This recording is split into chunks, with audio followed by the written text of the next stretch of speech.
Indira Gandhi National Open University, School of Continuing Education, Bachelor's Degree Program, Elective Course, Gender Studies, BGSE-001 Gender Sensitization, Society, Culture, and Change, Block-1 Conceptualizing Gender, Unit 1, Understanding Gender-Related Concepts. 1.1 Introduction. Each discipline has specific concepts. The learners need to learn and get clarity about these concepts for detailed study. The concepts dealt in this unit are related to the course Gender Sensitization, Society, Culture and Change. These concepts are not only for this particular course, but will help learners pursue further studies related to the discipline of Women's and Gender Studies and Gender and Development Studies. The Indira Gandhi National Open University offers postgraduate programs in Women's and Gender Studies, WGS, Gender and Development, GD. Along with explaining concepts, we have given some exercises and case studies to get more clarity. The learner may not get much explanation about these concepts in this unit, but they will explained further in other units which deals with them. So, they can go through these concepts carefully to clear their concepts before they start reading other units in the course. The concepts explained in this unit are sex and gender, gender roles, masculinity, femininity, patriarchy, gender-based violence and sexual harassment. 1.2 Objectives. After reading this unit, you will be able to define the concepts related to the course, and discuss and elaborate on the concepts relating them to everyday experiences. 1.3 Sex and Gender. What is sex? What is gender? How to differentiate between these two concepts? Why is it important to distinguish both these concepts? Let us know about the concepts of sex and gender. Sex is the biological differences between female and male, at a basic level. Human beings are either born as male or female, although there is a very small segment of babies that present a mixed anatomical distribution. Biological differences of female and male reflect in the chromosomes. Male chromosomes are XY and female chromosomes are 20, sex organs, hormones and other physical features. We need medical interventions to change the sex. When we think of biology and biological differences, we also need to keep in mind that biology, like other areas of knowledge, is also not absolute or fixed. The instance or occurrence of intersex should make us aware of the dangers of biological essentialism. Unlike sex, gender is socially constructed. Let us see how this social construction happens once the baby is born. Social structures such as family, society and other socio-cultural practices determine differences based on the sex of the child. The differences include clothing, behavior, social role, position, identity and responsibility. In this way, gender is constructed, and let us examine the terms sex and gender using examples and real-life stories. When a newborn baby arrives, the entire family celebrates with enthusiasm. Celebration differs based on sex differences of the newborn baby. First, the family and society determine clothes for the baby following a pattern of color coding. If it is a female child, they tend to buy pink clothes and toys like dolls and cooking sets. At the same time, if the child is male, they buy blue clothes and toys like car and bike. The family and society also creates conditioned responses which are different for female and male children. The little girl is called a pretty little angel and the little boy is told to be brave and strong and not cry, since crying is seen as a female attribute. In this way, gender is constructed from the moment a child is born. Gender is constructed in different societies in different ways. They mainly focus on the expected roles to be played by the female and male. For imposing these roles on male and female child, the socialization process plays a significant role. The differences include productive and reproductive roles, paid and unpaid work, power relations and politics. We will discuss this in detail in the next section. Gender roles and codes can be questioned by deconstructing existing roles and relations of men and women. Society imposes certain roles on men and women. Social structures limit women to act only in certain ways and carry out roles, i.e. productive and reproductive roles. For example, society imposes reproductive roles on women like caring and nurturing. Social structures make women realize that they are more suitable for reproductive roles than productive or community roles.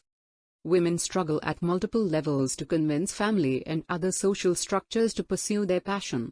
This expectation to adhere to gender-related behavior, roles, identify and professions is called gender stereotyping.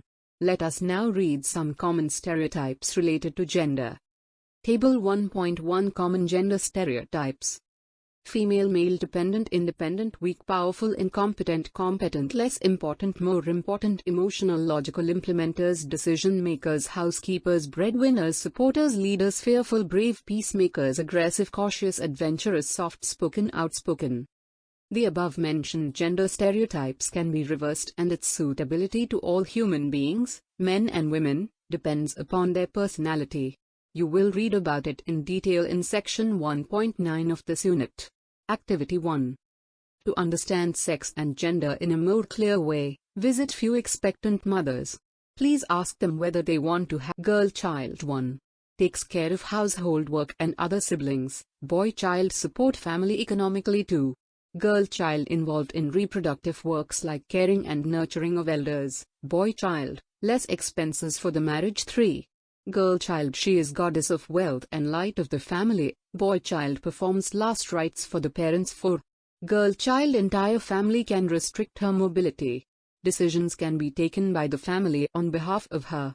Boy child, heir of family. Once he matures, he becomes head of the family in patriarchal traditions.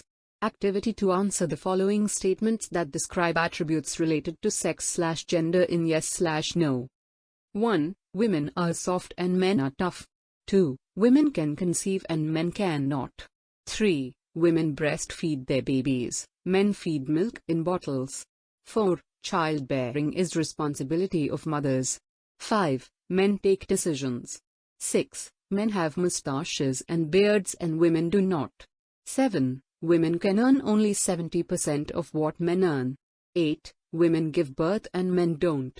9. Women cry easily and men don't cry easily. 10. Women menstruate every month. 11. Boys' voice breaks in adolescence. 12. Men are breadwinners/head of the household. Let us now read what do we understand by gender roles. 1.4 Gender roles. We read in the previous section that biological differences between sexes do not normally change unless there is a medical intervention. However, women and men perceive their own characteristics, roles and responsibilities in a particular way which does not flow out of sexual difference. It is assigned to them based on the perceived differences, that is, it is a social construction. These roles differ in different societies based on the cultural expectations of the surrounding social system. Gender roles demand that activities assigned to men and women are based on these differential perceptions. The role differences similarly lead to selecting different occupations by men and women occupations. Gender roles are purely assigned and not based on their skills. Broadly speaking, men roles are related to economic activities and it is accounted in System of National Accounts, SNA, while women's roles are related to care and nurturing. These may not be taken into account in WSA like cooking, cleaning and care of children and elderly people. However, men may not perform these domestic work. Box number 1.1. According to Caroline Moser, women are triply burdened in most of the developing countries. They perform 3 types of roles, i.e. reproductive, productive and community Reproductive roles include childbearing, child-rearing, taking care of elders in the family and household work. Along with reproductive roles, women perform productive roles as secondary income earners. These activities performed by women are not accounted as economic activities. It is not included in National System of Accounts, NSA. The productive roles of women include part-time economic activities, agriculture wage earners, taking care of milch animals and involving in informal sectors in urban areas. Apart from this, women are involved in community managing and community politics. It is considered as an extension of the productive work. The activities and roles include provision and maintenance of community assets for collective consumption. They are also involved in healthcare and education of the entire community. Community roles performed by women are not paid. Unlike women, men do perform community politics and activities, but they get paid either as cash or kind. In many societies, women also carry out productive activities such as maintaining of small pieces of land/agricultural plots for farming systems and animal husbandry. These tasks are often not considered as work and are often unpaid. Women may also perform many roles which attract wages in both the formal and informal economic sectors. But women's economically productive roles, in contrast to men's, are often undervalued or given relatively little recognition. Gender roles and responsibilities vary among cultures and can change over time. For example, in India, unskilled labor is considered women's work while in Africa it is men's work. In Europe and the United States, the contributions of men in domestic activities are the same way, in becoming increasingly visible. Based on the roles and activities of men and women, the needs of the women and men differ. Before reading ahead, take up the following exercise to assess your understanding of the concepts read till now. Let us now read about what is understood by masculinity and femininity. 1.5 Masculinity. The word masculinity derives from Latin word masculinus, male person, and masculus, male. The word was first used in 14th century to denote male sex. The word is used to refer the characteristics of men. The masculine characters are strength, force, manhood and manliness. The scholarly work on masculinities in 1960s and 1970s understood that the perceived and internalized attributes determine masculine identity. The cultural norms and values acquired through socialization process may influence the acquiring of masculine characteristics like aggression, ambition, analytical ability and assertiveness. A scholarly paper written by Raewyn Connell in 1979, Connell, 1983, discussed the social construction of bodies in the boys. Boys give importance to sports in the school years. They concentrate on development of physique, force and strength. She further elaborated that the drive towards developing masculine attributes among boys and men is an important part of the socialization process. 1.6 Femininity. It is culturally constructed collection of qualities, behaviors, appearance, attributes, features, characteristics, postures associated with women. It is not natural but is constructed and socially produced. French philosopher Simone de Beauvoir, 1949, wrote that one is not born, but rather becomes, a woman. According to Judith Butler, the repeated acts of performance create the illusion of femininity that becomes naturalized and constructs gender and feminine qualities/identities. The study on femininity concentrates on neoliberalism, culture, caste and other social structures and how these structures inhibit women's freedom, opportunities, oppression and gender inequalities. For example, women are the driving force behind employment in European Union recently. Still there is gender gap in pay parity. www.ec.europa.eu, European Commission. The following table gives you the picture of gender inequality in India. Table 1.2, Gender Inequalities, Some Indicators in India. Table 1.2 clearly shows that gender differences and inequalities persist at all levels. Majority of the poorer women across the globe. Also the evidence from Esther Boza Upwork on African agriculture pattern in her book Women's Role in Economic Development clearly brings out women's involvement in food production. But ownership of land is with men in most of the societies, according to Food and Agriculture Organization, FAO. 1.7 Public and Private Distinction. The public-private dichotomy forces women to be confined at home and restricts their movements. It further enforces women to perform domestic roles as caregivers and nurturers. Public and private dichotomy has important consequences for women's material independence and access to education. Questioning of public and private has been central to women's struggle for suffrage and equal participation in other spheres of life. Private relates to the activities within domestic realm and public comprises of activities situated outside of domestic sphere. Feminists consider this distinction hierarchical and patriarchal. This division leads to women's subservient roles and status. The separation women to private sphere because of her reproductive roles and locate men in the domains of economy, business, politics and law is in public sphere. 1.8 Patriarchy. Patriarchy is defined as rule of male/father. Patriarchal institutions perpetuate domination of the male and subordinates the female. The the dominant power relations operate at different levels in the society and discriminate against females/girls at all levels. This discrimination not only leads to curtailing of opportunities and undermining of women's agency, it may produce violence against women. Patriarchy further demarcates and insists that the private sphere is for women and the public sphere is for men. Patriarchal norms are prevalent in social structures like family, society, politics, government, media and religion. In the patriarchal society, the inheritance of wealth passes to the son and it is called patrilineage. In the patriarchal tradition and patriarchal system, women are supposed to come to husband's house and live there after marriage. Let us now read about gender stereotyping again in the following section. 1.9 Stereotyping. Gender stereotyping is nothing but reinforcing feminine and masculine qualities and attributes again and again. Gender stereotypes are beliefs which prescribe what men and women should not do and what they can do. It can be changed over a period of time. But, the changes are very slow.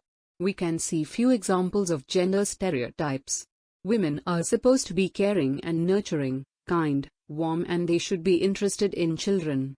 The above said qualities are perceived for women in most of the societies.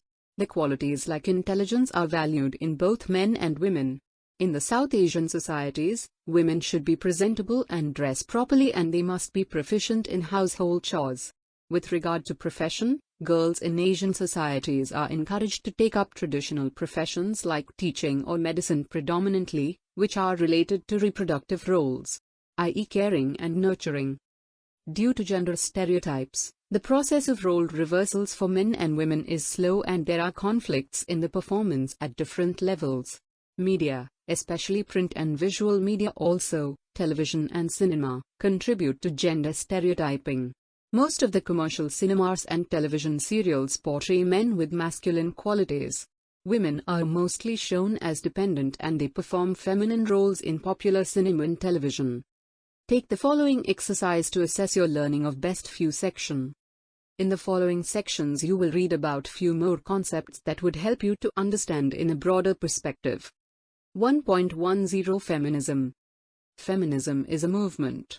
It questions the inferior status of women. The movement demands equal status for men and women. It is also an ideology that works towards empowering women.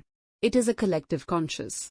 Any individual or a collective can strive for gender equality, gender equity and fight against oppression, injustice, exploitation and violence against women. The term feminist is first used in French medical text in 1871. Feminism is classified based on the movements that emerged in various historical periods.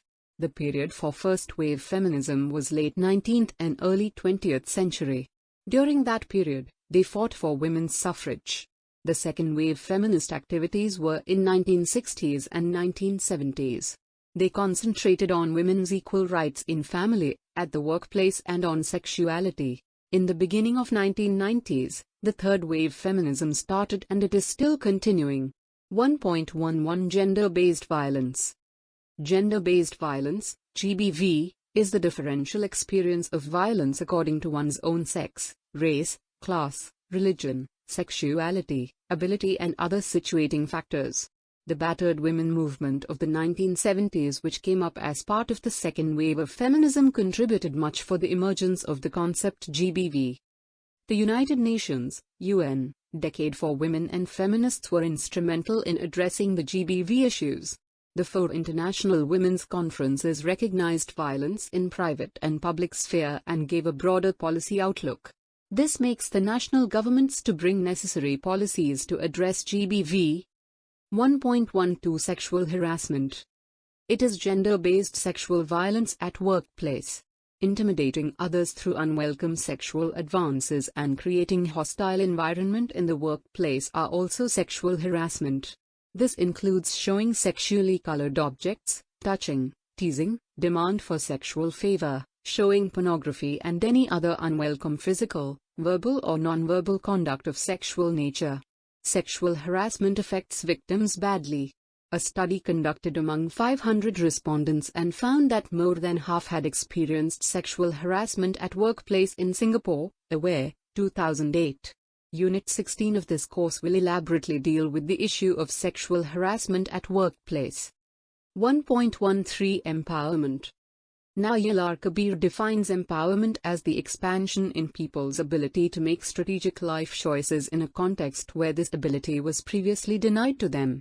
She elaborates 3 dimensions of empowerment: 1. Resources, conditions; 2. Agency, process; and 3. Achievement.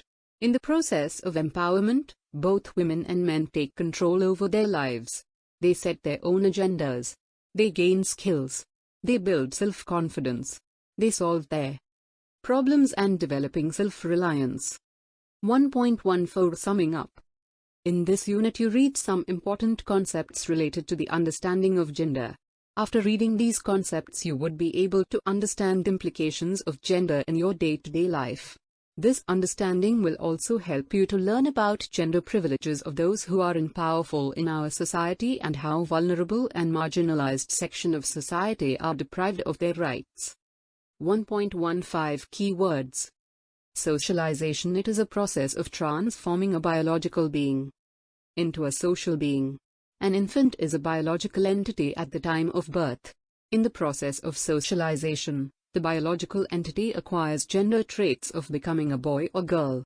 Social structure. It includes social institutions, for example, family, marriage and kinship; social practices, like rites and rituals; and social processes, like socialization and assimilation/modernization. System of national accounts. The system of national accounts, SNA, consists of a coherent, consistent and integrated set of macroeconomic accounts, balance sheets and tables based on a set of internationally agreed concepts, definitions, classifications and accounting rules. Ref. Ministry of Statistics and Program Implementation, Government of India. 1.16 Unit N Questions. 1. Discuss the concepts of sex and gender with suitable examples. 2. What are gender roles? Give a few examples from your daily life. 3. What is patriarchy? Give a few examples. 4. What is feminism? What are its various strands? 5. Explain the term empowerment with a suitable example. Thank you for watching. We will see you in the next video with the next chapter.